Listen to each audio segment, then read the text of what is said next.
Hello, good evening. मैं Pavan Rao, YouTube channel maths with Pavan Rao में। जैसा आप लोगों को पता है कि हम लोग मेंसुरेशन पढ़ रहे हैं और मेंसुरेशन में कल की क्लास में मैंने सर्किल के बारे में आप लोगों को समझाया था और सर्किल की कुछ आसान चीज़ें आप लोगों को समझा दी थी। देखो 17 मेंस का अगर आप लोग पेपर देखोगे तो आप लोग ध्यान रखना, थोड़ा सा डीप से पढ़ोगे, थोड़े से अच्छे क्वेश्चंस करोगे और उसका मतलब पहले नॉलेज, आपको कंप्लीट नॉलेज होना चाहिए। ऐसे अकेले एक क्वेश्चन किया उसकी थ्योरी और क्वेश्चंस कर लोगे तो ऐसे नहीं, पहले कंप्लीट आपका बेसिक अच्छा होना चाहिए और बेसिक जैसे अच्छा होगा फिर हम लोग अच्छे जितने भी क्वेश्चंस होंगे वो लगभग हम लोग क्वेश्चंस करेंगे और फिर आसान क्वेश्चंस, अगर आपकी थ्योरी अच्छी हुई, कॉन्सेप्ट बेस्ड क्वेश्चंस ऐसे से देता है तो आप लोग खुद भी कर पाओगे। और उससे पहले मैं आपको काफ़ी सारे क्वेश्चंस की प्रैक्टिस भी करवाने वाला हूँ। तो कल की क्लास में जैसे आप लोगों को पता है कि हम लोग सर्किल के बारे में कुछ चीज़ें पढ़ी थी, उसी को हम लोग आज की क्लास में कंटिन्यू करेंगे और सर्किल से रिलेटेड जितने भी क्वेश्चंस अपने पास बन सकते हैं उसको हम लोग समझने की कोशिश करेंगे। क्वेश्चंस मैं आज करवाने वाला नहीं हूँ, सिर्फ अभी मैं थ्योरी पढ़ा रहा हूँ कि इस सर्किल में कैसे कैसे क्वेश्चंस बन सकते हैं उनके बारे में हम लोग अभी सोच रहे हैं या उनका बेसिक पढ़ रहे हैं और बाद में जैसे ही कंप्लीट थ्योरी हो जाएगी उसके बाद में इसके क्वेश्चंस भी करवाने वाला हूँ। कल का वीडियो आप लोगों ने देख लिया होगा। अगर आपने कल वाला वीडियो नहीं देखा है तो पहले कल वाला वीडियो आप लोग देखिए, जिससे आपकी चीज़ें ज़्यादा और अच्छे से क्लियर होंगी। और अगर आप लोगों ने कल वाला वीडियो देख लिया तो सर्किल, क्योंकि एक कंप्लीट अपने पास जो टॉपिक है वो ज्योमेट्री में भी है और वो मेंसुरेशन में भी है और आजकल क्वेश्चंस मिक्स होकर आते हैं इन दोनों के। तो आप लोग एक काम करो, जब भी मैं सर्किल यहाँ से पढ़ाऊँ, ज्योमेट्री में कंप्लीट आपको पढ़ा चुका हूँ, अभी उसके क्वेश्चन चल रहे हैं जो बीच बीच में मैं क्वेश्चन करवाते रहता हूँ। तो क्वेश्चन तो मैं और करवाऊंगा ज्योमेट्री के भी, लेकिन आप लोग करना क्या कि जैसे ही मैं आप लोगों को मेंसुरेशन पढ़ा रहा हूँ, आप लोग ज्योमेट्री का जो सर्किल मैंने पढ़ाया है उसको आप लोग एक बार देख लीजिए। और 2D के पहले मैं सारे की डायग्राम आप लोगों को पढ़ाऊंगा, सारा उनका बेसिक पढ़ाने वाला हूँ मैं 2 डायमेंशन में। तो पहले जैसे मैंने आपको स्क्वायर पढ़ाया, फिर मैं आपको सर्किल पढ़ा रहा हूँ, फिर मैं आपको ट्रायंगल पढ़ाऊंगा, फिर मैं आपको क्वाड्रिलेटरल्स, सभी जितने भी बचे स्क्वायर के अलावा क्वाड्रिलेटरल्स बचे, फिर आप लोगों को मैं पढ़ाने वाला हूँ जितने भी पॉलीगन्स बचे हैं उनको हम लोग 2D में जितने आप लोगों के पास बन सकते हैं वो सारी की सारी चीज़ें हम लोग देखेंगे। तो देखिए पिछली क्लास में अगर कल का वीडियो आपने देखा है तो ध्यान रखना, मैंने इस प्रकार से बताया था कि किसी भी सर्किल, ये 3 सर्किल अगर रख दिए जाएं, पिछली क्लास में मैंने समझाया था इस प्रकार से 3 सर्किल इक्वल रेडियस के नज़दीक नज़दीक अगर रख दिए जाएं तो यहाँ पर एक सर्किल जो छोटा सा बनता है उसकी आप लोग रेडियस बताइए, ऐसा हम लोगों से पूछा गया था। यहाँ पे जो एक सर्किल रख दिया जाए बीच में, उसकी रेडियस अगर पूछ ले तो उसको हम लोग कैसे सोल्व करते हैं ये आपको सिखाया था। बाहर की तरफ, और ये सारे क्वेश्चन CDS में पूछे हुए हैं, बाहर की तरफ अगर कभी भी एक सर्किल रख दिया जाए तो उसकी रेडियस क्या होगी, ऐसे हम लोगों से क्वेश्चन पूछ सकता है। अब हम लोग देख रहे हैं कि ये अपने पास शेडेड पार्ट, देखो कुछ स्टूडेंट यहाँ पर करते क्या हैं कि अपने पास यहाँ पर जब इक्विलैटरल ट्रायंगल होता है, रेडियस R या R, इस प्रकार से इक्विलैटरल ट्रायंगल देने के बाद अगर इसका क्षेत्रफल हम लोगों से पूछ ले, इक्विलैटरल ट्रायंगल नहीं आएगा तो कौन सा ट्रायंगल होगा वो मैं आपको समझाने की कोशिश करता हूं कि किस किस टाइप के क्वेश्चंस इसमें बन सकते हैं। इक्विलैटरल ट्रायंगल अगर नहीं हुआ तो कौन सा त्रिभुज हो सकता है वो भी मैं आपको समझाने की कोशिश करता हूं।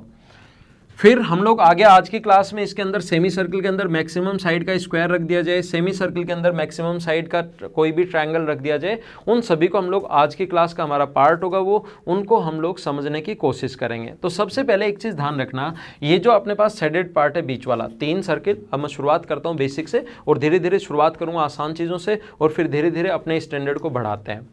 ये 3 सर्किल इस प्रकार से एक दूसरे को टच करते हुए रख दिए जाएं तो ये जो बीच वाला शेडेड पार्ट है इसका एरिया अगर पूछ लिया जाए हम लोगों को, इस बीच वाले भाग का, ये मैंने इक्विलैटरल ट्रायंगल खुद ने बनाया, दिया हुआ नहीं मिलेगा, वो सिर्फ कहेगा कि 3 कॉइन एक दूसरे को टच करते हुए रखें, उनसे परिबद्ध भाग का बाउंडेड एरिया आप लोग बताइए। तो इसका जो फॉर्मूला होता है, इस वाले का अपने पास फॉर्मूला होता है R² × √3 - π/2। इस बीच वाले का जो अपने पास फॉर्मूला होता है R² × √3 - π/2, कुछ स्टूडेंट √3 की वैल्यू रख के और पाई का मान 22/7 रख के इसको आगे सोल्व करके भी याद कर लेते हैं, लेकिन ऑप्शन हमें इसी फॉर्म में मिलेगा, √3 की वैल्यू पुट नहीं करनी पड़ेगी, ऑप्शन जो मिलेगा इस फॉर्म में मिलेगा। आगे अगर सोल्व करना चाहो तो √3 की वैल्यू सोल्व करके देख कर पुट करके आगे सोल्व कर लेना फिर आप लोग, लेकिन उसको याद करने के बजाय ये याद रखना, रेडियस 3 आ जाए तो 3 रख देना, 5 आ जाए तो 5 रख देना। अब मैं हमेशा आप लोगों को समझाता हूँ कि ये आया कैसे। हमेशा जो भी पॉइंट हम लोग समझेंगे उसमें हम लोग क्यों लगाते हैं कि क्यों आया, डायरेक्ट याद करोगे तो भूलने के चांसेस हैं, डायरेक्ट याद नहीं करके वो बेसिक अगर एक बार पढ़ लेते हो तो फिर आप लोग भूलोगे नहीं। कैसे है देखिए, आप लोग मुझे बताइए, ये आर है, ये आर है, ये भी रेडियस आर है, तो ये एक इक्विलेटरल ट्रायंगल बन गया और ये कोण आ गया अपने पास 60 डिग्री। जैसा आप लोगों को पता है कि सर्किल तो मैंने आप लोगों को पढ़ा चुका हूँ, कंप्लीट अपने पास मेंसुरेशन एक कंप्लीट पॉइंट है, अकेला अपने पास ट्रायंगल या अकेला सर्किल या अकेला स्क्वायर ही मेंसुरेशन नहीं है, कंप्लीट पॉइंट है। आगे की जो चीज़ें काम में आएंगी वो मैं एक बार बता देता हूँ। इस इक्विलेटरल ट्रायंगल का एरिया का फॉर्मूला जो होता है, इक्विलेटरल ट्रायंगल के एरिया का फॉर्मूला होता है √3/4 इंटू साइड स्क्वायर। कल की क्लास में ये चीज़ें मैं पढ़ाऊंगा, आपको ट्रायंगल के बारे में पढ़ाने वाला हूँ। इक्विलेटरल ट्रायंगल के एरिया का फॉर्मूला होता है √3/4 इंटू साइड स्क्वायर, ये आप लोग ध्यान दो। तो अपने पास इक्विलेटरल ट्रायंगल के एरिया का formula √3/4 into side square, side यहाँ पर 2r है तो 2r का स्क्वायर हो गया 4r² माइनस। आप लोग मुझे ये बताइए, इक्विलेटरल ट्रायंगल के एरिया में से समबाहु त्रिभुज का जो क्षेत्रफल है उसमें से इन तीन सेक्टर का एरिया 1, 2 और 3, कौन 60 डिग्री क्योंकि इक्विलेटरल ट्रायंगल है, इन तीन सेक्टर का एरिया अगर माइनस कर दिया जाए तो क्या बीच वाले का क्षेत्रफल बच जाएगा क्या? तो तीन सेक्टर का एरिया माइनस कैसे करोगे? हमें पता है सेक्टर का एरिया, पिछले 4 मैं सिखा चुका हूँ आपको सर्किल कल की क्लास में सेक्टर का एरिया निकालते कैसे हैं। सेक्टर का एरिया निकालने का तरीका होगा πr² तो तब होता है जब 360 डिग्री हो और हमें सिर्फ कितने डिग्री का चाहिए, 60 डिग्री का, और ऐसे 3 है तो इंटू कर देना आप लोग 3 से। हम लोग क्या कर रहे हैं, यहाँ पर एक सेक्टर का एरिया πr²/360 और इंटू 60 तो 1 का आ जाएगा, और ऐसे 3 है 1, 2, 3 तो इंटू कर दिया 3 से। ये इससे कट गया 2 बार और ये 4 से 4 कट गया, दोनों जगह से r² अगर कॉमन लोगे तो √3 - π/2, ये अपना आंसर है। तो आप लोग हमेशा अब बेसिक पढ़ा करो, बेसिक अगर आप लोग पहले पढ़ लोगे, अब इसमें रेडियस 1 आ सकती है, 2 आ सकती है, 3 आ सकती है, 4 आ सकती है, 5 आ सकती है। रेडियस 5 आ जाए 5 रख देना, 1 सेंटीमीटर के कॉइन रखे जाएँ तो 1 रख देना। आए हुए क्वेश्चन है ऐसे में कि 1 सेंटीमीटर के कॉइन अगर रख दिए जाएँ तो। अब कभी कभार वो हम लोगों से ये पूछता है कि ये जो बीच वाला भाग है इसका पेरीमीटर आप लोग बताइए। कभी कभार हम लोगों से यहाँ ये भी पूछ लेता है कि बीच वाला जो भाग है इसका पेरीमीटर आप लोग बताइए। एक बात हमेशा ध्यान रखना, क्वेश्चन में अगर कॉन्सेप्ट आपके क्लियर हैं, अगर कॉन्सेप्ट क्लियर है, ये एरिया वाला कर लिया और तुरंत उसने पूछ लिया कि बताओ इसका पेरीमीटर परिमाप बताओ, परिमाप में फिर सोचोगे इसका तो मैंने फॉर्मूला ही नहीं पढ़ा। एक बात ध्यान रखना, वो कुछ भी पूछ सकता है, और अगर आपके कॉन्सेप्ट क्लियर हैं तो वहाँ डरना नहीं, घबराना नहीं। सबसे पहले दिमाग में ये सोचना कि ये क्वेश्चन आसान है, और जैसे ही सोचोगे क्वेश्चन आसान है उसके बाद सोल्व हो जाएगा। कैसे देखिए, तो हम लोगों को ये वाला भाग निकालना है, 3 भागों से बना है, एक तो ये वाला, एक ये वाला और एक ये वाला, 3 भाग, एक निकाल लो और 3 से गुना कर देना तो इसका परिमाप आ जाएगा। तो एक कैसे निकालेंगे, 2πr तो तब होता है जब 360 डिग्री हो, 2πr तो तब होता है जब 360, 2πr सर्कमफ्रेंस, हमें ओनली 60 डिग्री का चाहिए तो ये गुना कर देंगे 60 से। 2πr तो तब होता है जब अपने पास टोटल कोण 360 डिग्री, जैसे एरिया πr² तब होता है जब टोटल कोण 360 डिग्री हो। हमें जितने डिग्री का एरिया चाहिए, 60 डिग्री का चाहिए तो 60 से गुना। ऐसे सर्कमफ्रेंस के लिए भी हम लोग करते हैं, 2πr तो तब होता है जब टोटल सर्कमफ्रेंस 360 डिग्री हो, हमें 60 डिग्री की चाहिए और ऐसे 3 है तो गुना कर देंगे 3 से। 60 गुना 3 180 से कट गया 2 बार और 2 से 2 कट गया, तो इसका जो सर्कमफ्रेंस आ गई वो आ गई πr। देखो कितना आसान है। अब ये चीज़ें याद रखने की ज़रूरत नहीं है आपको, अगर निकालना आता है, अगर आपको तरीका पता है, और मैं कंप्लीट बेसिक आपको पढ़ाऊंगा, इसमें ऐसा कोई पॉइंट नहीं होगा जो मैं नहीं पढ़ाऊँ और उस पर बेस्ड क्वेश्चन आ जाए। सारे के सारे पॉइंट हम लोग पढ़ने वाले हैं। तो यहाँ पर ये इसका सर्कमफ्रेंस पूछ सकता है या इसका एरिया पूछ सकता है। एरिया ये है अपने पास, ये ध्यान रखना, 60 गुना 3, इससे 2 बार कटा, इसके ऊपर स्क्वायर नहीं है ये, उधर ये यहाँ से यहाँ तक कहीं खुद लिखते टाइम आप लोग गलत मत लिख लेना, r² इंटू √3 - π/2, और ये ऊपर वाले का है 2। तो यहाँ पर इस प्रकार से एक तो ये चीज़ आप लोग ध्यान रखना कैसे आती है, और एक ये चीज़ पॉइंट आप लोग ध्यान रखना कैसे आता है। अब इक्विलेटरल ट्रायंगल अगर नहीं आएगा, देखो इसका कॉन्सेप्ट आपको पता होना चाहिए, इस चीज़ का पॉइंट आपको पता होना चाहिए कि हम लोग क्या करते हैं, कंप्लीट जो भी अपने पास ट्रायंगल बना उसके एरिया में से 3 सेक्टर का एरिया हम लोग माइनस करते हैं। अब देखिए, अगर कभी भी अपने पास ये इक्विलेटरल ट्रायंगल नहीं बने तो फिर एसएससी या कोई भी एग्जाम, सीडीएस या कोई भी एग्जाम क्वेश्चन कैसे बना सकता है, ध्यान दो। मैं आपको सिखाने की कोशिश करता हूँ, सीखना आप लोग, क्योंकि मेंसुरेशन बहुत अच्छा और इम्पोर्टेंट टॉपिक है। आप लोगों ने देखा होगा 17 मेंस में, या कभी भी आप लोग देख लो, जब अगर एडवांस नहीं आता था तब भी ये टॉपिक तो एडवांस में था ही, ऐसा से पूछता था। और इसके जो क्वेश्चंस हैं, जो भी पेपर आप लोग देखोगे, इसके कम से कम आपको 10 क्वेश्चंस देखने को मिलेंगे। मेंस में इस टॉपिक से रिलेटेड 10 क्वेश्चंस आपको देखने को मिलेंगे। तो इम्पोर्टेंट है और पूरा बेसिक अगर क्लियर होगा, ऐसे नहीं कि सिर्फ थोड़ी बहुत चीज़ें रट ली और 10 के 10 नहीं कर पाओगे। मैं आप लोगों को तैयारी करवा रहा हूँ इस YouTube चैनल पर, ऐसे नहीं कि 10 में से 7 कर लो, 8 कर लो। अगर मुझे ये करवाना हो कि 10 में से सिर्फ और सिर्फ आप लोग क्वेश्चन कर पाओ 7, तो जो चीज़ें मैं अब पढ़ा रहा हूँ 100% अगर पढ़ा रहा हूँ तो उसकी 30% चीज़ें भी बहुत हैं। अब जो चीज़ें मुझे ये करवाना हो तो कि 10 में से सिर्फ कभी 6 कर पाओ, कभी 7 कर पाओ, तो जो चीज़ें मैं पढ़ा रहा हूँ इसमें से सिर्फ 30% भी बहुत हैं, क्वेश्चंस कर पाओगे। लेकिन मैं इस टाइप से आपको पढ़ा रहा हूँ कि मेंसुरेशन का कोई भी क्वेश्चन अगर आपके सामने आ जाए तो सारे के सारे आप लोग सोल्व कर पाओ, कितना भी टफ, किसी भी लेवल का या कैसा भी क्वेश्चन आ जाए, उस चीज़ की तैयारी कर रहे हैं। और तभी आप लोग 200 के नज़दीक आप लोग पहुँच पाओगे। 190 प्लस स्कोर आपका तभी आ पाएगा जब आप लोगों का कंप्लीट बेसिक अच्छे से होगा। ध्यान रखना, ओनली ट्रिक्स रटने से, ओनली ट्रिक्स से सिलेक्शन नहीं होगा। मैं बार बार, ये चैनल भी मैंने इसीलिए स्टार्ट किया था कि आपको पता लगे कि बेसिक से भी हम लोग सिलेक्शन ले सकते हैं, ओनली ट्रिक्स से सिलेक्शन नहीं होता। जिसका बेसिक अच्छा होता है सिलेक्शन हो जाता है, थोड़ी बहुत ट्रिक्स आती हैं, अकेली ट्रिक से सिलेक्शन नहीं होगा, आप लोग याद रखना। देखो यहाँ पर इस प्रकार से अपने पास 3 सर्किल इस प्रकार से रखे हैं जिनकी रेडियस इक्वल नहीं है। 3 सर्किल इस प्रकार से रखे हैं जिनकी रेडियस इक्वल नहीं है। ये मान लीजिए इसकी जो रेडियस है वो है 1, इसकी रेडियस है 1, इसकी जो रेडियस है वो है √2 + 1, इसकी रेडियस जो है √2 + 1, इसकी रेडियस भी √2 + 1, इसकी रेडियस भी √2 + 1। और ये जो बीच वाला भाग है जो अपने पास सेडेड कर देगा, बीच वाला बाउंडेड इसको बोल देगा, इस वाले भाग का क्षेत्रफल हम लोग उससे पूछ लेगा। तो अभी थोड़ी देर पहले तो ये एक इक्विलेटरल ट्रायंगल बन रहा था, एक समबाहु त्रिभुज बन रहा था, और समबाहु त्रिभुज को हम लोगों ने तुरंत सोल्व कर लिया। अब एग्जाम में जब अचानक से देखोगे कि यार ये तो इक्विलेटरल ट्रायंगल बन रहा था, तो फॉर्मूला में रट के आया था, वो तो आया ही नहीं, r² × √3 - π/2। तो ये तो अपने पास आया ही नहीं यहाँ पर। तो इक्विलेटरल ट्रायंगल हो तब तो ये फॉर्मूला लगा सकते हो। अब इक्विलेटरल ट्रायंगल अगर नहीं है, अब की बार समबाहु त्रिभुज आया ही नहीं, ये इस प्रकार से हम लोगों को दी हुई है √2 + 1, √2 + 1, और ये 1 और 1। तो एक चीज ध्यान रखना, अपने पास इक्विलेटरल ट्रायंगल अगर नहीं आए तो हमेशा ध्यान रखना या तो इक्विलेटरल ट्रायंगल आएगा या आइसोसेलेस राइट एंगल ट्रायंगल आएगा, समद्विबाहु समकोण त्रिभुज आएगा। हमेशा याद रखना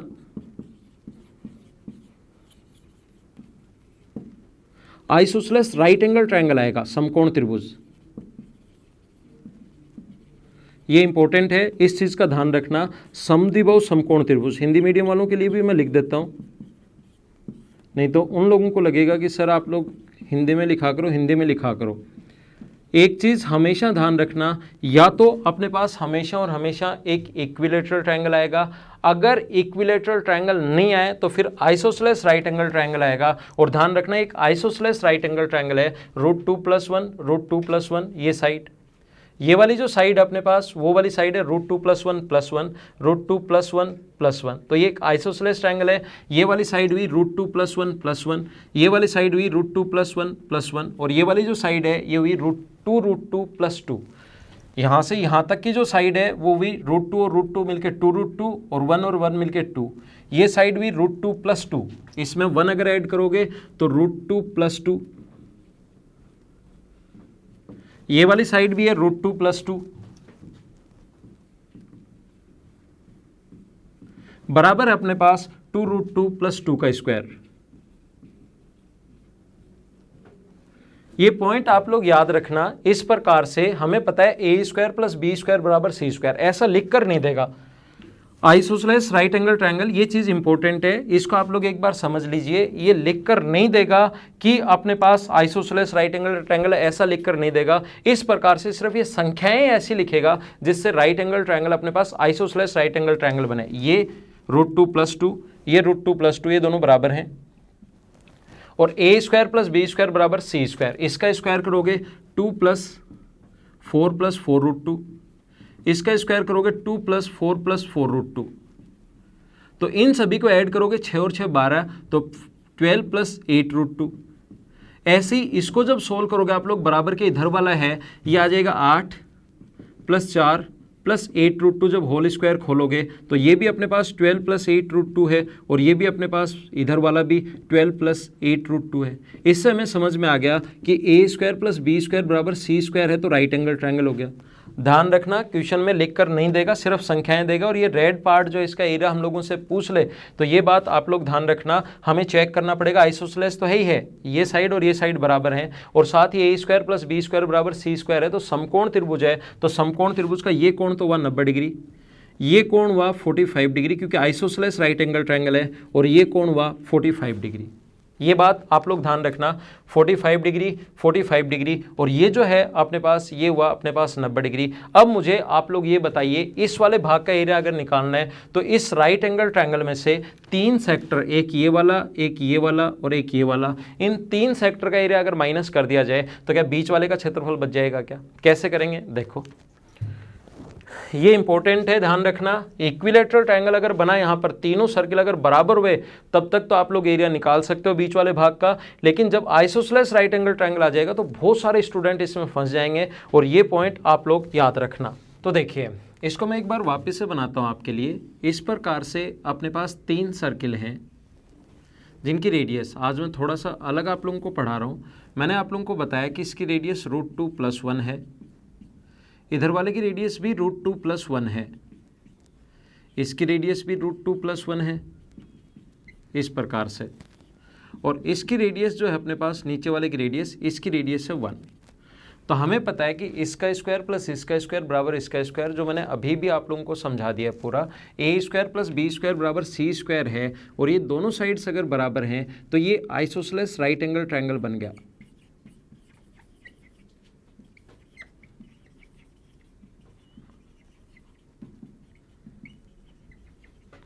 हिंदी मीडियम वालों स्टूडेंट्स के लिए ये बन गया समद्विबाहु समकोण त्रिभुज।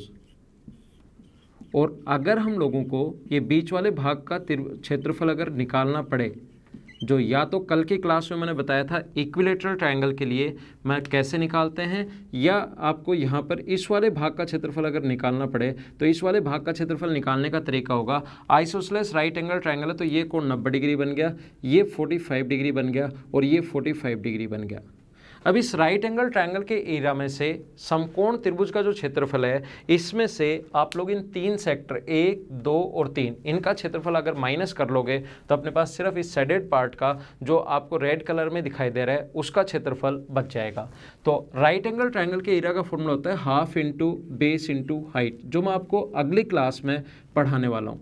तो बेस इसका √2 + 2 है, जो 90 डिग्री के पास पास वाली साइड्स होती हैं उसको बोलते हैं हम लोग बेस और हाइट। तो ये √2 + 2 आ गया, ये √2 + 2 आ गया, दोनों का √2 + 2 इंटू √2 + 2, ये तो आ गया अपने पास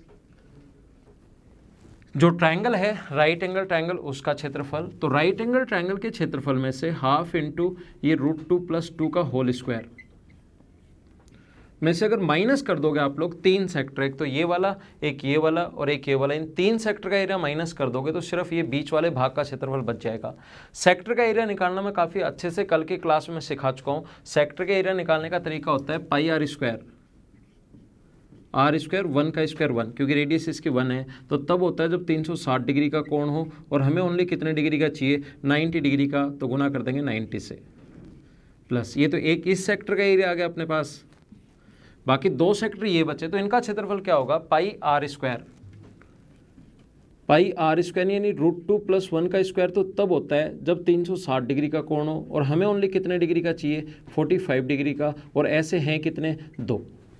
हम लोगों ने क्या किया यहाँ पर अपने पास, मैं फिर से समझा देता हूँ, राइट एंगल ट्रायंगल का area half into base into height, इसमें से एक इस सेक्टर का एरिया πr², 1 का स्क्वायर 1 अपॉन 360 इंटू 90, दूसरा इस वाले का क्षेत्रफल जो होगा, इस सेक्टर का जो एरिया होगा वो इस सेक्टर का एरिया होगा πr², r यहाँ पर √2 + 1 है, √2 + 1 का स्क्वायर अपॉन 360, और 45 डिग्री का चाहिए तो गुना कर दिया 45 से, और ऐसे 2 हैं, 1 और 2 हैं, ये भी सेम यही रहेगा, तो इंटू कर दिया 2 से, इसमें से ये सोल्व कर लेना, अपना आंसर आ जाएगा। अब आप लोग ध्यान रखना, मैंने ये संख्याएं लिखी हैं, एग्जाम में कोई और संख्याएं भी दे सकता है, क्लास में जैसे ही स्टूडेंट मुझसे क्वेश्चन पूछता है मैं आपको बता देता हूँ, या तो आइसोसेलेस ट्रायंगल आएगा, या ऐसे क्वेश्चंस में बीच वाले का क्षेत्रफल पूछ ले तो अपने पास इक्विलेटरल ट्रायंगल आएगा। कुछ स्टूडेंट को लगता है कि सर इक्विलेटरल भी नहीं दे और राइट एंगल आइसोसेलेस भी नहीं दे, तो कैसे करेंगे? तो ध्यान रखना ये भी नहीं दे और ये ट्रायंगल भी अगर नहीं दे तो फिर अपने पास जो क्वेश्चन बनता है हम लोगों से जो पूछा जाएगा फिर ये सभी एंगल देगा। जैसे वो कहेगा कि ये एंगल 60 है, ये एंगल 70 डिग्री है और ये एंगल 50 डिग्री है, फिर ये तीनों हम लोगों को एंगल देगा और उसके बाद फिर हम लोग एंगल देगा तो 3 सेक्टर का एरिया हम लोग आसानी से निकाल सकते हैं। तो ये बात आप लोग ध्यान रखना, इस टाइप के क्वेश्चंस में हम लोगों से ये पूछा जा सकता है, लेकिन फिर इतना बड़ा बहुत लेंदी लिखना पड़ेगा उसको क्वेश्चन कि एक एंगल 50, एक 60, एक 70, तो ऐसा देता है नहीं। ऐसे क्वेश्चंस में या तो अपने पास आइसोसेलेस राइट एंगल ट्रायंगल देगा या अपने पास इक्विलेटरल ट्रायंगल देगा, ये बात आप लोग ध्यान रखना। आइए हम लोग नेक्स्ट पॉइंट पर चलते हैं। नेक्स्ट पॉइंट देखिए आप लोग, कभी भी अगर स्क्वायर आ जाए यहाँ पर, ऐसा भी क्वेश्चन बन सकता है, इस प्रकार से भी क्वेश्चन बन सकता है। कभी अगर यहाँ पर स्क्वायर आ जाए, ये 4 इक्वल रेडियस के 4 कॉइन रख दिए और बीच वाले भाग का क्षेत्रफल क्या होगा? ये भी आर है, ये भी आर है, आर आर आर और आर, इस प्रकार से इस बीच वाले पार्ट का, ये जो बीच वाला भाग है इसका क्षेत्रफल क्या होगा, ऐसा हम लोगों से पूछ सकता है। तो अगर कोई स्टूडेंट डायरेक्ट फॉर्मूला याद करना चाहे तो मैं लिखवा देता हूँ। इसके एरिया का जो फॉर्मूला है, इसके एरिया का फॉर्मूला वो होता है आर स्क्वायर और 4 minus pi, r square into 4 minus pi. चाहो तो पाई का मान 22/7 रख के आगे सोल्व कर सकते हो, लेकिन कभी कभार ऑप्शन में ऐसे ही मिलता है, इसलिए मैं चीज़ बार बार लिख रहा हूँ। पाई का मान 22/7 रख के आगे आप लोग सोल्व भी कर सकते हो, वो भी कोई दिक्कत नहीं है, लेकिन ऑप्शन में कई बार ये छोड़ देता है, तो आप लोग इस चीज़ को भी ध्यान रखना। तो देखो कैसे करेंगे, ये अपने पास कौन होगा, स्क्वायर बन गया आर और आर 2r, ये भी 2r, ये भी 2r, ये भी 2r, एक स्क्वायर बन गया अपने पास। और स्क्वायर के एरिया में से इन 4 सेक्टर का एरिया अगर माइनस कर ले हम लोग, पूरा स्क्वायर के एरिया में से इन 4 भाग का क्षेत्रफल अगर माइनस कर लें तो सिर्फ अंदर वाले भाग का क्षेत्रफल बचेगा। और मैं आपको पहली क्लास जब मेंसुरेशन शुरू किया था, पहली क्लास में मैं आपको बता चुका हूँ कि स्क्वायर के एरिया का फॉर्मूला क्या होता है। तो स्क्वायर के एरिया का फॉर्मूला आप लोग बताओगे कि सर होता है पाई साइड स्क्वायर, है ना। तो साइड यहाँ पर 2r है, तो 2r का स्क्वायर करोगे तो 4r square minus side 2r है, तो स्क्वायर के एरिया का फॉर्मूला होता है अपने पास साइड स्क्वायर, तो साइड 2r है तो 4r स्क्वायर। इसमें से माइनस कर दो आप लोग इन 4 सेक्टर का एरिया। एक सेक्टर का एरिया निकालने का तरीका होता है पाई आर स्क्वायर, तो तब होता है जब 360 डिग्री हो, पाई आर स्क्वायर तो तब होता है जब 360 डिग्री हो। और इस एक सेक्टर का एरिया अगर आप लोगों को फाइंड आउट करना है तो हम लोग क्या करेंगे, इस इंटू कर देंगे, कौन 90 डिग्री है, इंटू कर देंगे 90 से, और ऐसे 4 हैं तो गुना कर देंगे 4 से।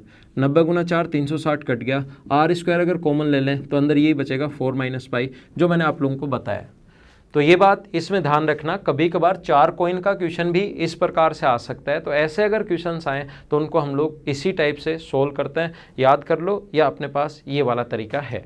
क्योंकि अभी मैंने पॉलीगन पढ़ाया नहीं है, तो पॉलीगन में हम लोग नहीं चल रहे हैं, अभी स्क्वायर और ट्रायंगल की ही बातें हम लोग कर रहे हैं। तो स्क्वायर और ट्रायंगल में ही हम लोग सीखने वाले हैं, उन्हीं के बारे में हम लोग बात करेंगे। देखो अब आप लोग एक चीज़ ध्यान रखना, सभी लोग ये बात ध्यान रखना, पिछली क्लास में मैंने आप लोगों को सिखाया था, कल का वीडियो जिसने नहीं देखा है, पिछला वीडियो जस्ट इससे पहले वाला लेसन जो भी है आपके पास, वो अगर नहीं देखा है तो ये वाली चीज़ें आप लोग यहाँ से, इसमें आज तो मैंने ये सिखाया, पिछली क्लास में मैंने बताया था कि यहाँ से अंदर की तरफ अगर कोई भी सर्किल हम लोग अंदर की तरफ यहाँ पर एक सर्किल बना दें, उसकी रेडियस क्या होगी, या एक मैंने बताया कि बाहर की तरफ बड़ा सर्किल बना दें, उसकी रेडियस क्या होगी, ऐसा आप लोगों को सिखाया था। बहुत सारी इंपॉर्टेंट चीज़ें हम लोग आज की क्लास में पढ़ने वाले हैं। एक बार ये जो पॉइंट है इस पर ध्यान दीजिए, ये इसकी रेडियस क्या होगी या बाहर वाले की रेडियस क्या होगी, वो मैंने आप लोगों को सिखा दिया। एक चीज़ आप लोग ध्यान रखना, अब ये आपके लिए आसान है कि 4 अगर सर्किल इक्वल रेडियस के एक दूसरे के आसपास रखे जाएं इस प्रकार से, तो यहाँ पर अगर कोई सर्किल इसके बीच में रख दिया जाए इस प्रकार से, जो इन चारों को टच करे, तो उसकी रेडियस क्या होगी, ये हम लोगों से क्वेश्चन पूछ सकता है। जैसे इसमें पूछा है बीच में रख दिया जाए, ये वाला है आसान। अब आपका दिमाग भी चलना शुरू होना चाहिए। ये है एकदम आसान। अब आपका दिमाग भी इसमें चलना चाहिए। और दूसरा हम लोगों से पूछ सकता है कि इन 4 के बाहर से अगर कोई बड़ा सर्किल रख दिया जाए। ये क्वेश्चन ट्रायंगल में आया हुआ है, ध्यान रखना, CDS में पूछा हुआ है, इसलिए ट्रायंगल की चीज़ें मैंने आप लोगों को बता दी। ये क्वेश्चन कहीं पूछा हुआ नहीं है लेकिन आ सकता है आपके सामने, इसलिए आप लोग ध्यान रखना। तो 3 वाला मैं समझा चुका हूँ। आज अगर 4 अगर हों तो फिर हम लोग उसको कैसे करते हैं वो पॉइंट मैं आपको समझाने की कोशिश करता हूँ। ये पॉइंट हमने पिछली क्लास में सीख लिया था। अब ये रेड वाला जो सर्किल है इसकी अगर हमें रेडियस निकालने तो ध्यान देना आप लोग कैसे कर पाओगे। ये अपने पास यहाँ से यहाँ तक इस प्रकार से, ये जो अपने पास स्क्वायर थोड़ी देर पहले बताया, ये रेडियस है, ये रेडियस है, ये रेडियस, ये आर है, तो अपने पास एक स्क्वायर बन जाएगा। और मुझे आप लोग ये बताइए, क्या आप लोग स्क्वायर का डायगोनल फाइंड आउट कर सकते हो क्या? स्क्वायर का जो डायगोनल होगा अपने पास, स्क्वायर का डायगोनल, इसके विकर्ण का जो फॉर्मूला होता है फर्स्ट क्लास में मैं समझा चुका हूँ। स्क्वायर के डायगोनल का या विकर्ण का फॉर्मूला होता है √2 इंटू साइड। स्क्वायर के डायगोनल या विकर्ण का जो फॉर्मूला होता है वो होता है √2 इंटू साइड। यहां से इसको अगर मिला दिया जाए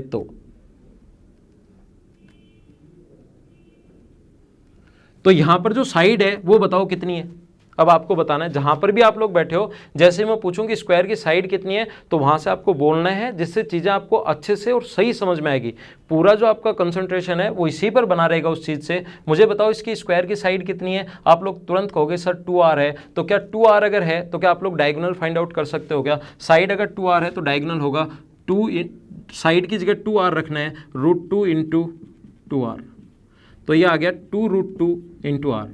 ये अपने पास स्क्वायर का डायगोनल आया है। हमें स्क्वायर का कंप्लीट डायगोनल नहीं चाहिए, इसका सेंटर अगर ये है तो हमें स्क्वायर का आधा ही डायगोनल चाहिए। स्क्वायर का आधा डायगोनल चाहिए, तो इसका आधा जो डायगोनल होगा, हाफ ऑफ डायगोनल जो होगा वो होगा √2 इंटू r। अब मुझे बताइए, ये यहाँ से यहाँ तक कोशिश करना समझने की, यहाँ से यहाँ तक √2r है और ये है अपने पास r। आपको जब अगर ज़्यादा मुझे समझाना है तो मैं बता देता हूँ, इसकी रेडियस a मान लो और ये ऊपर वाला r है, तो क्या हम लोग ऐसा लिख सकते हैं क्या कि a प्लस r बराबर √2r? डायगोनल का आधा √2r, ये यहाँ से यहाँ तक a है और ये अपने पास r है। इसको अगर हम लोग ऐड कर दें यहाँ से यहाँ तक को, a प्लस r को, तो क्या बराबर में √2r लिख सकते हैं क्या? हाँ, √2r लिख सकते हैं। तो यहाँ पर r उधर जाएगा तो a बराबर हो गया √2 - 1 इंटू r। ये अपने पास अंदर की तरफ अगर 4 हों और यहाँ पर सर्किल अगर रख दिया जाए तो ध्यान रखना, ये क्वेश्चन पूछा हुआ नहीं है, लेकिन जिस टाइप का क्वेश्चन एक बार आ चुका है या अपने पास कैसे कैसे क्वेश्चंस बन सकते हैं वो सारे के सारे मैं समझाने की कोशिश करूंगा। ये बात आप लोग ध्यान रखना। ऐसे ही अगर कभी भी अपने पास इस प्रकार से बाहर वाला, ये वाले की रेडियस, ग्रीन वाले की रेडियस पूछ ली जाए, तो ये जो अपने पास यहाँ से यहाँ तक ये जो है ये अपने पास r है, तो इसमें की लेंथ में, और इसको b मान लो, ग्रीन वाले की रेडियस जो है यहाँ से यहाँ तक, ग्रीन वाले की रेडियस मान लो b, ग्रीन वाले की रेडियस b में यहाँ से यहाँ तक की डिस्टेंस और यहाँ से यहाँ तक की डिस्टेंस ऐड करोगे तो ध्यान रखना b बराबर, ग्रीन से मैं लिख रहा हूँ, b बराबर आएगा यहाँ से यहाँ तक की दूरी बताओ कितनी है? ये यहाँ से और यहाँ तक की दूरी अभी भी हम लोगों ने निकाली है। क्या डायगोनल का आधा √2r होगी क्या? हाँ ना, होगी ना। तो ये अपने पास है √2r और ये यहाँ से यहाँ तक ये है अपने पास r, तो ये आ गया अपने पास √2 + 1 इंटू r। तो 4 सर्किल अगर कभी हों, अंदर की तरफ एक सर्किल रख दिया जाए, उसकी रेडियस क्या होगी? √2 - 1 इंटू r। बाहर की तरफ अगर बड़ा ग्रीन वाला जो है यहाँ पर, ये बाहर की तरफ, ये √2 + 1 इंटू r। ये चीज़ आप लोग ध्यान रखना। अंदर की तरफ जो होता है वो √2 - 1 होता है, बाहर की तरफ जो होता है वो √2 + 1 होता है। इसकी रेडियस b मानी हमने ग्रीन वाले की, और छोटे वाला जो रेड बनाया उसकी रेडियस हम लोगों ने a मानी। आगे समझाता हूँ। ये अपने पास एक सेमी सर्किल है। सेमी सर्किल की आप लोगों को एरिया क्या होगा, उसका पेरीमीटर क्या होगा, वो सारी चीज़ें मैं समझा चुका हूँ। और किसी भी ट्रायंगल के एरिया का जो फॉर्मूला होता है वो होता है, ट्रायंगल के एरिया का फॉर्मूला जो होगा, क्षेत्रफल का जो फॉर्मूला होगा वो होता है half into base into height. Triangle के एरिया का जो फॉर्मूला होता है वो हमेशा होता है half into base into height. इसके एरिया का फॉर्मूला, ट्रायंगल के एरिया का, ये बात आप लोग ध्यान रखना। और कल की क्लास में चीज़ें मैं आप लोगों को पढ़ाने वाला हूँ। तो क्या करते हैं हम लोग, इसके अंदर की तरफ, इसकी रेडियस कैपिटल R है, इसके अंदर की तरफ एक मैक्सिमम एरिया का अगर ट्रायंगल रख दिया जाए तो उसका एरिया बताइए। इसके अंदर की तरफ अगर मैक्सिमम रेडियस का एक ट्रायंगल अगर हम लोग बनाएं तो उसका एरिया अगर हम लोगों को फाइंड आउट करना पड़े, मैक्सिमम एरिया का एक ट्रायंगल बनाए तो उसका एरिया अगर फाइंड आउट करना पड़े तो एरिया का formula half into base into height. तो ध्यान रखना अपने पास ये हाइट यहाँ से यहाँ तक, हाइट वो होती है जो 90 डिग्री का कोण बनाए, हाइट वो होती है जो 90 डिग्री का कोण बनाए। और यहाँ पर अगर इस पॉइंट पर आप लोग मिला दोगे तो ये हाइट जो होगी वो अपने पास कैपिटल आर के बराबर होगी। तो बेस तो 2r है ही, एरिया जो होगा अपने पास, एरिया का फॉर्मूला होता है हाफ इंटू बेस, बेस तो 2r है ही, हाइट भी हमें मैक्सिमम जो हाइट है वो अपने पास r होगी, 2 से 2 कट गया तो आंसर आ गया अपने पास r²। ये आप लोग याद कर सकते हो। मुझे पता है कि कुछ स्टूडेंट्स को नहीं समझ में आया है और जब नहीं समझ में आता वो मुझे पता लग जाता है, वो चीज़ मैं वापस हमेशा सिखाता हूँ। कोशिश करना ये तो एक तो याद होना चाहिए कि अगर किसी सेमी सर्कल के अंदर मैक्सिमम तो अपने पास एरिया का ट्रायंगल अगर रखना है तो उसका एरिया होगा r²। कैसे, देखिए मैं समझाता हूँ। एरिया का फॉर्मूला होता है half into base into height, base fix हो गया 2r, ध्यान देना, अब कोशिश करना अब की बार समझ में आ जाएगा। बेस होता है अपने पास 2r और अपने पास यहाँ पर होता है हाइट। मुझे बताइए मैक्सिमम अगर चाहिए तो बेस तो फिक्स हो गया, मैक्सिमम अगर चाहिए तो क्या हाइट को मैक्सिमम लेना पड़ेगा क्या? ये चीज़ें ऐसे ही समझने की हैं। अगर हम लोगों को मैक्सिमम एरिया चाहिए तो बेस तो 2r फिक्स हो गया, बेस तो मैक्सिमम 2r हो सकता है। मैक्सिमम एरिया चाहिए तो हमें पता है कि हाइट को भी हमें मैक्सिमम लेना पड़ेगा और हाइट मैक्सिमम तभी हो सकती है जब यहाँ से यहाँ तक r हो। देखो दूसरी कोई भी कंडीशन आप लोग बना लो, ये इस प्रकार से बनाइए, ये बेस तो अपने पास r और r मिलकर 2r, लेकिन मुझे ये बताइए यहाँ पर ये जो हाइट 90 डिग्री का कोण, एक तो हम लोग ट्रायंगल को ऐसे बनाए जो मैंने यहाँ पर बना दिया, एक मैं ये वाली हाइट नहीं लेकर मैं ये वाली हाइट अगर यहाँ पर लूँ तो क्या यहाँ पर ये वाली हाइट अगर मैं लूँ, h अगर लूँ तो h का मान जो है यहाँ पर h का मान क्या हमेशा r से छोटा होगा क्या? इसके अलावा आप लोग कहीं पर मैक्सिमम r हो सकता है, इसके अलावा आप कहीं पर लेकर यहाँ पर चाहे आप लोग ट्रायंगल जो मैं ग्रीन से दिखा रहा हूँ, दूसरा आप लोग ट्रायंगल चाहे यहाँ पर इस प्रकार से ले लो, ये भी अपने पास मैक्सिमम इसी पॉइंट पर हो सकता है। ये इसकी हाइट अगर b है तो b भी अपने पास क्या होगा, ये b मान लिया हम लोगों ने, b भी छोटा होगा किससे, कैपिटल R से। तो हाइट जो है वो मैक्सिमम तभी हो सकती है जब r हो, नहीं तो हाइट क्योंकि 90 डिग्री का कोण बनाती है और हाइट अगर 90 डिग्री का कोण बनाती है तो एक पॉइंट यहाँ से यहाँ तक तो r होगी, इसके अलावा कहीं भी यहाँ से यहाँ मिला लो या यहाँ से यहाँ मिला लो या यहाँ से यहाँ मिला लो, कहीं भी पॉइंट मिला लो, वो इधर अगर चलते जाओगे तो भी छोटी होती हुई चली जाएगी या इधर चलते जाओगे तो भी छोटी होती हुई चली जाएगी। मैक्सिमम जो हाइट हो सकती है वो यहाँ से यहाँ तक r हो सकती है, उसके अलावा कोई भी हाइट लोगे वो r से छोटी होगी।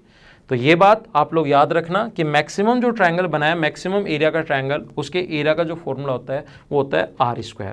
देखिए मैं फिर समझाता हूँ, वापस से ध्यान दो। अगला पॉइंट, अगर कभी भी हम लोग इस प्रकार से एक सेमी सर्किल है, अर्धवर्त है, इसके अंदर की तरफ ये इसका पॉइंट O मान लो और ये इसकी रेडियस R है। एक चीज़ दी हुई मिलेगी, सेमी सर्किल की रेडियस दे देगा वो, तो इसके अंदर की तरफ एक स्क्वायर बना दिया जाए तो उसका साइड पूछ लेगा या उसका एरिया पूछ सकता है। तो इसकी साइड मान लो x है, बड़ा आसान है, इसकी साइड अपने पास x है ये वाली, तो ये अपने पास रेडियस अगर r है तो यहाँ से यहाँ तक स्क्वायर की जो साइड होगी वो अपने पास होगी x/2 और ये अपने पास x है, ये टोटल अपने पास यहाँ से यहाँ भी ये भी x होगा, तो इधर भी x/2 और इधर भी x/2। अब अपने पास ये जो स्क्वायर बना, जिसका नाम नहीं दे रहा हूँ मैं PQRS, मुझे बताइए यहाँ से यहाँ तक की जो डिस्टेंस होगी, सेंटर से सरकमफ्रेंस तक की डिस्टेंस कैपिटल R, तो क्या ये दूरी भी अपने पास कैपिटल R ही होनी है क्या? ये अपने पास R है तो यहाँ से सेंटर से सरकमफ्रेंस पर कहीं भी मिलाओ, यहाँ मिला लो, यहाँ मिला लो, यहाँ मिला लो, वो R ही होना है। और क्या आप लोग, ये x/2 है, ये x है और ये R है, तो क्या आप लोग इसमें पाइथागोरस थ्योरम लगा सकते हो क्या? हाँ, इसमें हम लोग पाइथागोरस थ्योरम लगा सकते हैं। किस प्रकार से? इसका स्क्वायर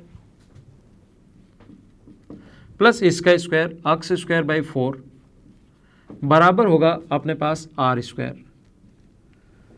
x² प्लस x/2 का होल स्क्वायर करोगे x²/4 बराबर R²। 4 और 1 ये 5, तो 5x²/4 बराबर अपने पास R² है। तो x² की जो वैल्यू होगी वो होगी 4/5 इंटू R², और x का जो मान होगा वो होगा 2/√5 इंटू R। ये आप लोग याद कर सकते हो। अगर इसके अंदर मैक्सिमम साइड का स्क्वायर बनाया जाए तो उसकी रेडियस होती है 2/√5 इंटू आर, और अगर कोई ट्रायंगल बनाया जाए तो उसका एरिया जो होता है वो होता है अपने पास आर स्क्वायर। इसका भी एरिया निकाल सकते हो, एरिया का फॉर्मूला साइड स्क्वायर, तो अक्स स्क्वायर बराबर 4/5 आर स्क्वायर ये।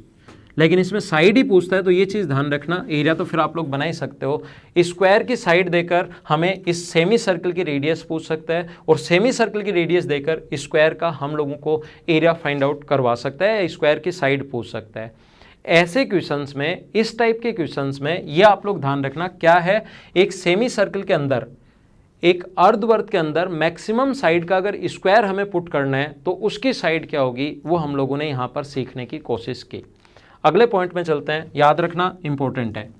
और एक चीज़ मैं आप लोगों को बता देता हूँ, एक चीज़ मैं आप लोगों को पहले ही समझा देता हूँ, जिस टाइप से मैं आप लोगों को पढ़ा रहा हूँ ये आप लोगों को कहीं भी नहीं मिलेगा। कोई भी बुक देख लेना, कोई भी नोट्स देख लेना, कोई भी आप लोग चैनल देख लेना, कहीं भी इस टाइप से सिस्टमेटिक वे से आप लोगों को नहीं मिलेगा। इसलिए साथ साथ नोट्स बनाते रहना। ये जो कोई भी बुक, कोई नोट्स कहीं पर आप लोग देख लीजिए, इस टाइप से नहीं मिलेगा कि सारी चीज़ें एकदम सारे के सारे पॉइंट्स आपको अच्छे से समझे हुए नहीं मिलेंगे। तो नोट्स बनाते चलना, क्योंकि अगली बार जब देखोगे तो नोट्स ही आप लोग पढ़ना, इसमें टाइम थोड़ा सा ज़्यादा लगता है वीडियो को कंप्लीट देखने में। तो नोट्स साथ साथ बनाते रहना सभी लोग। देखो एक चीज़ ध्यान रखना, क्वेश्चंस जो आएंगे इसका एक बार अगर बेसिक आपका स्ट्रॉन्ग हो गया, क्वेश्चंस किसी भी लेवल के आए आपको आसान लगने शुरू होंगे। लेकिन कोई भी क्वेश्चन आते ही तुरंत मत सोचना कि ये मुझसे नहीं होगा, हमेशा यही सोचा करो इसको मैं कर पाऊंगा, चाहे कितना भी अजीब क्वेश्चन हो। पढ़ा करो, एकदम शांत दिमाग से पढ़ने की कोशिश करके उसको सोल्व करने की कोशिश किया करो, जिससे आपको चीज़ें आसानी से समझ में आ जाएंगी। जैसे इक्विलेटरल ट्रायंगल है, इक्विलेटरल ट्रायंगल अपने पास यहाँ पर ए बी सी समबाहु त्रिभुज है, साइड मान लो ए है, इसकी किसी भी साइड को व्यास मानकर एक सेमी सर्कल बना दिया, किसी भी यहाँ पर साइड को व्यास मानकर एक सेमी सर्कल बना दिया, अर्धवृत्त बना दिया, और इस वाले भाग का क्षेत्रफल क्या होगा, ये शेडेड पार्ट कर देगा, इन वाले भाग का क्षेत्रफल क्या होगा, ऐसा हम लोगों से पूछ लेगा। तो एक बात आप लोग ध्यान रखना, इन वाले भाग का, जैसे ही मैं कह रहा हूँ क्वेश्चन आपके सामने आए तुरंत ये सोचा करो कि ये क्वेश्चन आसान है, तुरंत ये सोचना है। फिर ये चाहे ऐसे आए, चाहे और अजीब आए, चाहे और अजीब आए, वो आप लोग खुद ही कर पाओगे। तो ये शेडेड कर देगा। और आजकल ऐसे क्वेश्चन आ रहे हैं कि शेडेड पार्ट वाला एरिया कैसे निकालेंगे, और जितने भी क्वेश्चन बन सकते हैं शेडेड पार्ट वाले वो सारे के सारे इसमें मैं समझाने की कोशिश करूंगा। देखो ये अपने पास यहाँ से यहाँ तक ए था, तो ये रेडियस जो बची इसकी, क्योंकि व्यास ए है तो a/2 और a/2। मुझे बताइए ये भी क्या a/2 होगा क्या, सेंटर से सरकमफ्रेंस तक की डिस्टेंस a/2, और क्या इधर वाला भी अपने पास a/2 होना है। और ये एक इक्विलेटरल ट्रायंगल था, ए बी सी एक समबाहु त्रिभुज है, तो समबाहु त्रिभुज का ये वाला जो एंगल होगा वो कितने डिग्री होगा, समबाहु त्रिभुज का ये वाला एंगल क्या 60 डिग्री होना है क्या, हाँ 60 डिग्री होना है। ये दोनों बराबर हैं, इसके सामने ये अगर 60 डिग्री है तो ये वाला भी कितना होगा 60, और ये अगर 60 डिग्री है, ये 60 डिग्री है, तो ट्रायंगल का तीसरा कोण क्या ये भी 60 डिग्री होगा क्या। अब सबसे पहले आप लोग मुझे बताइए सभी लोग मिलकर, क्या आप लोग इस सेक्टर का एरिया फाइंड आउट कर सकते हो क्या, जिसका कोण 60 डिग्री है, इस सेक्टर जो बना अपने पास इसका एरिया फाइंड आउट कर लोगे क्या। इस ट्रायंगल से जो बना ना, यहाँ पर सेंटर है, इस सर्कल से सेंटर बना 60 डिग्री पर, और मैं कम से कम 1000 बार आपको बता चुका हूँ सेक्टर का एरिया निकालने का तरीका होता है πr²। तो तब होता है जब 360 डिग्री हो, और हमें ओनली कितने डिग्री का चाहिए, 60 डिग्री का चाहिए। πr², कम से कम मैं 100 बार ये चीज़ आप लोगों को बता चुका हूँ। πr² तो तब होता है जब 360 डिग्री का है, हमें कितने डिग्री का चाहिए, 60 डिग्री का चाहिए तो 60 से गुना, 90 का चाहिए तो 90 से गुना। और जो पॉइंट मैं एक बार पढ़ा चुका हूँ उसको आप लोग याद किया करो। तो ये कट जाएगा इसको, इससे कितनी बार, 6 बार। तो इस सेक्टर का जो एरिया आ गया वो πr²। मुझे बताओ आर की जगह क्या लिख सकते हो, आर की जगह क्या लिख सकते हो, a²/4। आर की जगह लिख सकते हो आप लोग a²/4 अपॉन 6 तो है ही, ये तो आ गया सेक्टर का एरिया। रेडियस की जगह कितना लिया, a/2, और a/2 का जो स्क्वायर है वो है a²/4 अपने पास, पहला पॉइंट। अब मुझे बताइए सेक्टर के एरिया में से ये इस ट्रायंगल का एरिया अगर मैं माइनस कर दूं तो क्या अपने पास शेडेड पार्ट का एरिया आ जाएगा क्या, ये तो आ गया सेक्टर का कंप्लीट का एरिया, यहाँ तक ये कोण 60 डिग्री था, ये तो आ गया कंप्लीट इस सेक्टर का एरिया। और सेक्टर के एरिया में से क्या हम लोग इस ट्रायंगल का एरिया अगर माइनस कर दें तो क्या अपने पास ये बचा हुआ पार्ट ऊपर वाला ही आ जाएगा क्या? कुछ तो बोलो हाँ ना। हाँ आ जाएगा। तो इक्विलेटरल ट्रायंगल का एरिया होता है √3/4 इंटू साइड स्क्वायर। साइड की जगह कितना रखोगे? इक्विलेटरल ट्रायंगल की साइड वही a/2, तो इसकी जगह रखोगे a²/4। कुछ लोगों को ऐसा लगेगा कि सर ये इक्विलेटरल ट्रायंगल आपने कैसे ले लिया? तो ध्यान रखना इक्विलेटरल ट्रायंगल मैंने इसलिए ले लिया क्योंकि ये कोण भी अपने पास 60 डिग्री पहले से, ये दोनों बराबर है, ये 60 तो ये भी 60, 60 120 तो तीसरा भी अपने पास, और एक ट्रायंगल के तीनों कोण बराबर तो तीनों साइड भी बराबर। और आप लोग मुझे ये बताइए यहाँ पर इस प्रकार से इसको अगर हम लोग इंटू कर दें 2 से, क्योंकि इधर वाले का क्षेत्रफल भी अगर चाहिए तो इंटू कर दें 2 से, तो क्या अपना आंसर आ जाएगा क्या? a² कॉमन ले लो, इसको थोड़ा सा सोल्व कर लो, वहाँ पर a की जगह कोई भी मान देगा 14 दे देगा, क्योंकि 14 फिर 22/7 से कटना आसान होता है, तो इसकी जगह 14 हम लोगों को दे सकता है, 3 हम लोगों को दे सकता है, 4 हम लोगों को दे सकता है, ऐसे हम लोगों को दे सकता है। ये आप लोग ध्यान रखना। देखिए अगर किसी को नहीं समझ में आया है इसको एक बार वापस से देख लीजिए, जिससे आपको चीज़ें अच्छे से क्लियर हो जाएंगी, अच्छे से समझ में आ जाएंगे।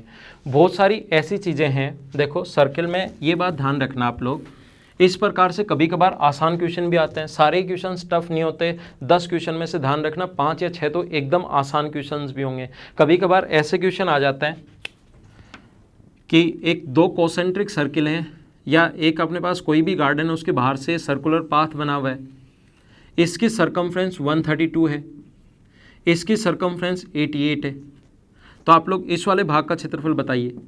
इस पाथ जो बना हुआ है इसका एरिया आप लोग फाइंड आउट कीजिए, ऐसा हम लोगों से बोलता है।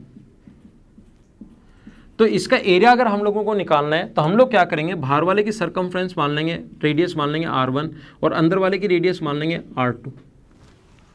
बाहर वाले की सरकमफ्रेंस r1, समझना जो पॉइंट मैं समझाना चाहता हूँ उस पर ध्यान देना, और उसके बाद मैं आपको बताता हूँ कि क्यों मैं समझा रहा हूँ ये। तो हम लोग क्या करेंगे, 2πr1 बराबर 132 और 2πr2 बराबर 88। सरकमफ्रेंस दी हुई है तो पहले रेडियस निकालेंगे। 2πr1 बराबर 132, 2 गुना 22/7 इंटू r1 बराबर 132, और 2 गुना 22/7 इंटू r2 बराबर 88। 22 गुना 2 44 से कट रहा है 2 बार, और 22 गुना 2 44 से कट रहा है 3 बार, तो r1 बराबर आ गया 21 और r2 बराबर यहाँ से आ गया 14। अब हम लोग क्या करेंगे, बड़े वाले के एरिया में से जो सर्किल है जिसकी रेडियस 21 है, इसके एरिया में से छोटे वाले सर्किल का एरिया माइनस कर देंगे, तो अपने पास ये जो शेडेड पार्ट है, जो पाथ बना हुआ है, उसका एरिया अपने पास आ जाएगा। कैसे, देखिए, तो हम लोग क्या करेंगे, πr1² बड़े वाले का एरिया, πr2² छोटे वाले का एरिया, वैल्यू पुट करना घर पर बैठकर, इसको सोल्व करना। पाई का मान 22/7, रेडियस 21 गुना 21, बड़े वाले का एरिया आ जाएगा, छोटे वाले का एरिया 22/7, रेडियस 14 इंटू 14, अंदर वाले का एरिया आ जाएगा। और बड़े वाले के क्षेत्रफल में से अगर अंदर वाले का क्षेत्रफल आप लोग माइनस कर दोगे तो ये पाथ का एरिया आ जाएगा। इस पॉइंट से मैं आपको ये समझाना चाह रहा हूँ, मैं 100% क्वेश्चंस की बात तो नहीं कर रहा हूँ, 100% क्वेश्चंस की बात नहीं कर रहा हूँ, लेकिन एक चीज़ आप लोग ध्यान रखना, लगभग सर्किल के 30 या 40% क्वेश्चंस में, और जब आप लोग बैंकिंग का एग्जाम दोगे उसमें तो हमेशा होता ही है ही, लेकिन बैंक का एग्जाम दो तो फिर आपको जो मेंसुरेशन है वो इतना स्टैंडर्ड की पढ़ने की ज़रूरत नहीं है, मेंसुरेशन वहाँ पर थोड़ा सा आसान आता है। 30-40% क्वेश्चंस में आप लोगों ने कभी कोई बुक देख लो, कोई नोट्स देख लो, और आपने खुद ने भी रियलाइज़ किया होगा कि 30 से 40% क्वेश्चंस में रेडियस जो होती है वो हमेशा 7 के मल्टीपल में मिलती है। क्यों? 7, 14, 21, 28 ऐसे मिलती है। क्यों? रेडियस हमेशा 7 के मल्टीपल में इसलिए मिलती है क्योंकि अपने पास रेडियस जो है, पाई का जो मान होता है वो 22/7 होता है और आसानी से कट जाए, तो रेडियस जो होगी वो 7 के मल्टीपल में अगर आप लोगों को मिले, जरूरी नहीं मिले तो आप लोगों के पास तरीका तो अपने पास है, लेकिन किसी भी क्वेश्चन को और ज़्यादा फास्ट करने के लिए हम लोग क्या करेंगे, कुछ चीज़ें यहाँ पर याद कर लेंगे। अगर आप याद करना चाहो तो कर लेना, नहीं करना चाहो तो भी अपने पास तरीका है, कंप्लीट हम लोग वैल्यू रखेंगे, सोल्व करेंगे, आंसर आ जाएगा। ध्यान रखना, अपने पास रेडियस जो चलेगी वो लगभग 100% की बात नहीं कर रहा हूँ, फिर आप लोग ध्यान रखना, रेडियस जो चलेगी वो चलती है 7 के मल्टीपल में, 7, 14, 21, 28, 35, 42 इस प्रकार से। रेडियस 7 के मल्टीपल में जब चले तो सरकमफ्रेंस जो चलती है वो 44 के मल्टीपल में चलती है। 44, 88, 132, 176, 220 और 264। और ध्यान रखना जो एरिया होता है यहाँ पर एरिया होगा 154, यहाँ पर होगा 616, यहाँ पर होता है 1386, यहाँ पर होता है 2464, यहाँ पर होता है 3850 और यहाँ पर होता है 5544।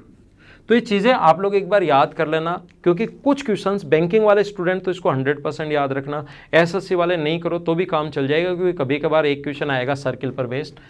तो आप लोग ये चीज़ ध्यान रखना, जैसे सरकमफ्रेंस 132 है तो अगर आप लोगों को याद हो तो ये तो होता है 1386 और ये होता है अपने पास कितना 88 हो तो 616, इसमें से ये माइनस कर लेंगे तो आंसर आ जाएगा 770 सेंटीमीटर स्क्वायर, ये अपना आंसर आ जाएगा।